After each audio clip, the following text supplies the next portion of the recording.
Hey Pokemon fans, or should I say, Pokemon Master Trainers, and welcome to yet another episode of Nintendo-themed board games. So the very first episode that we did of this was pretty experimental. I had no idea if you guys were going to like it or not, but you guys gave a ton of support to the Pokemon Master Trainer video, and you wanted me to finish the Pokemon Master Trainer story. So today, we're doing just that. This was a 1999 nostalgic classic that is equal parts fun and incredibly frustrating.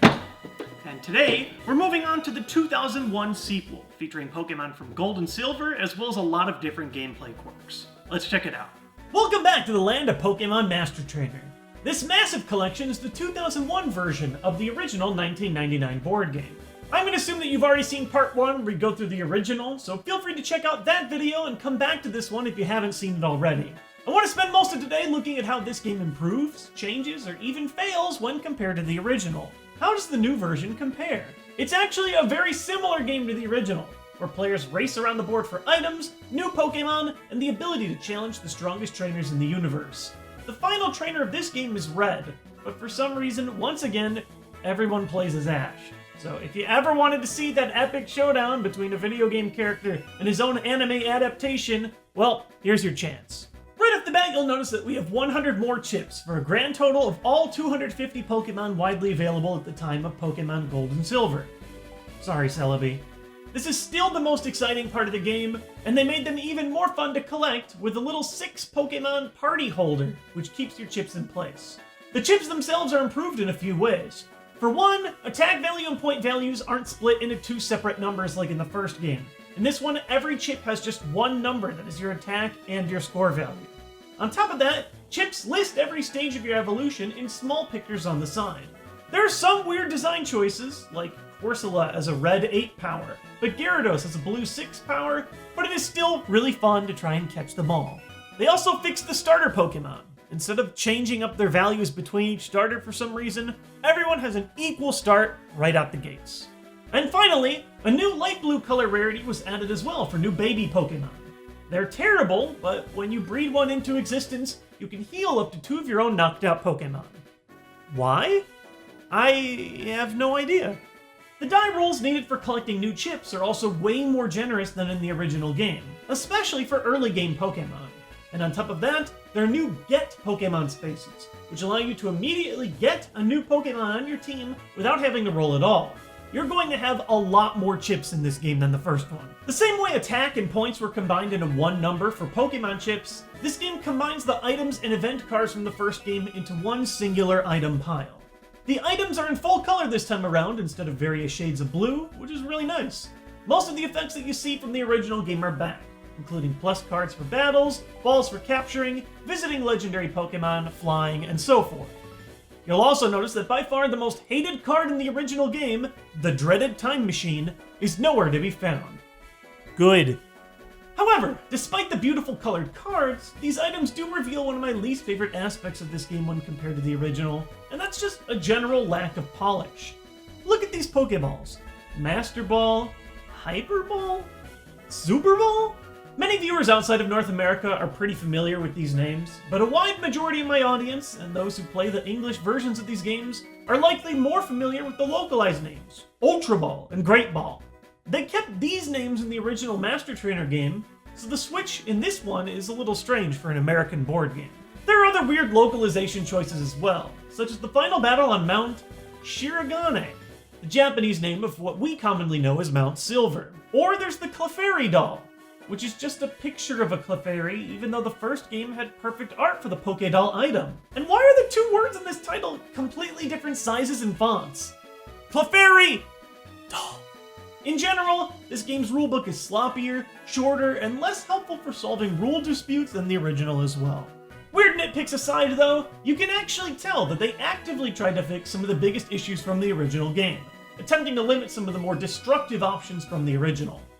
You can't just trade away a baby Pokemon for a legendary like you could in the first game. While there are mandatory trades still in the form of cards and spaces, you can only force trades of chips with the same colors. And if you ever create an evolution line, the rules state that you cannot break up your opponent's evolution stack. These fixes are well and good, but this isn't just a patch to the first game either. They added a handful of new things that make the experience feel distinctly different, for better and for worse. One fun thing that most might remember from their childhood are these tiny little experience plus chips that you can earn by winning battles, buffing your Pokemon by 1 point at a time, sometimes even creating these monstrous EXP Pokemon sunflowers going all the way around the chip. While these do pose some problems that I'll get to later, they are really fun to collect and connect. Battles are also changed with the new spinner. Each player gets a bonus from a spin instead of a die roll. Instead of an even distribution with the die, the highest buffs are the least likely to happen, making them really exciting when you do get them, while also giving a great game feel similar to the surprising critical hit in the video games. You can even spin a 0, which can turn battles that seemed like an easy win for you into a surprise defeat.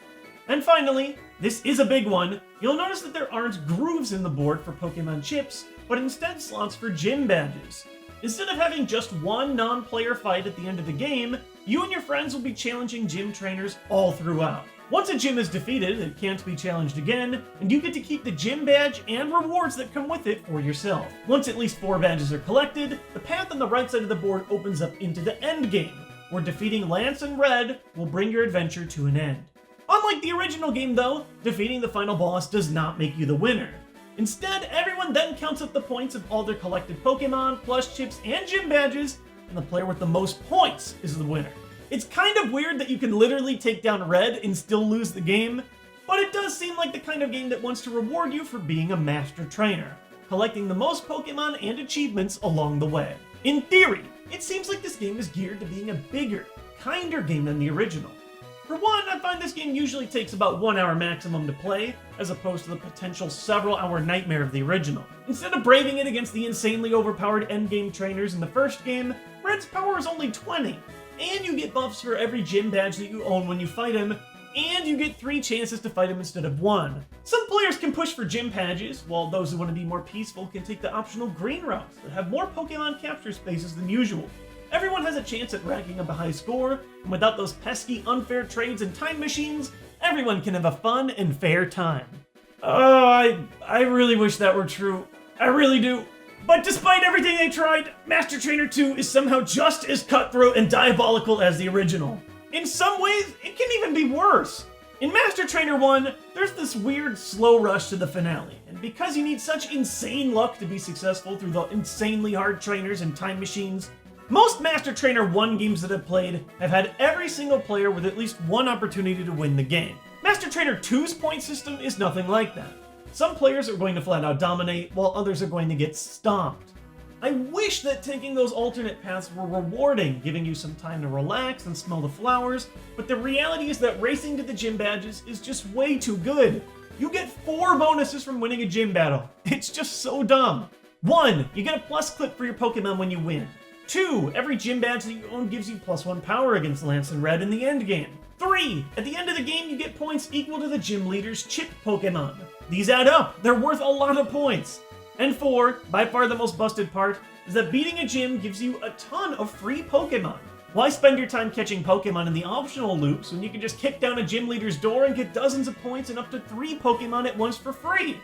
The plus power cards have so much more value than ever before. If you become one of the first players to beat a gym, a wild snowball effect can happen where you become the most powerful trainer, and therefore the only trainer capable of defeating some of the most powerful gym leaders, and you just keep getting bigger and better.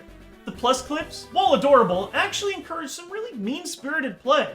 The plus clips are huge on your best Pokemon, so the game encourages you to become a literal Pokemon villain, challenging the players with the weakest Pokemon and the least item cards to guarantee that you can continue to beef up on plus clips.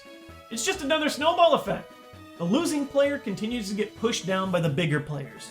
Even trades are still ruthless. While the cards can only be used to get evolutions for a line that you already own, the trade space is a straight up forced 1 color for 1 color trade.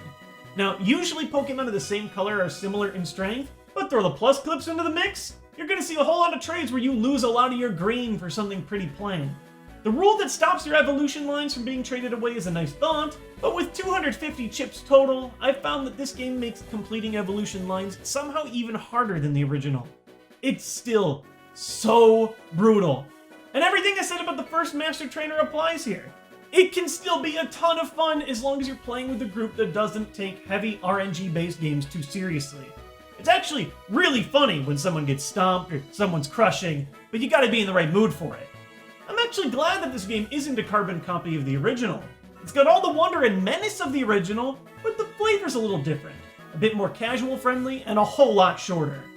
You're gonna collect a ton of colorful chips. It's still nostalgic as heck. One player's probably gonna bulldoze through the whole thing. Enjoy the ride. So that's Master Trainer 2 when compared with Pokemon Master Trainer 1. If I had to pick a favorite, it is tough because despite them having the same core gameplay mechanics almost all the way through, they do end up being vastly different games. I think I still slightly preferred the original, but they both do provide a very different experience. As far as which one I think you'd enjoy more, it sort of is pick your poison. Would you rather play a game that could go for 4 hours, but everybody has a chance to win, or a game that's never going to go over an hour, but you might not get to play it all and get steamrolled? That's up to you. But ultimately, they are both still a ton of fun because they are nostalgic and ridiculous. That said, the story does not end here. I often feel pretty bad about talking about these games because people then want them, and they realize that because they are super old and hard to come by, at least online, they're going for like $100, $200.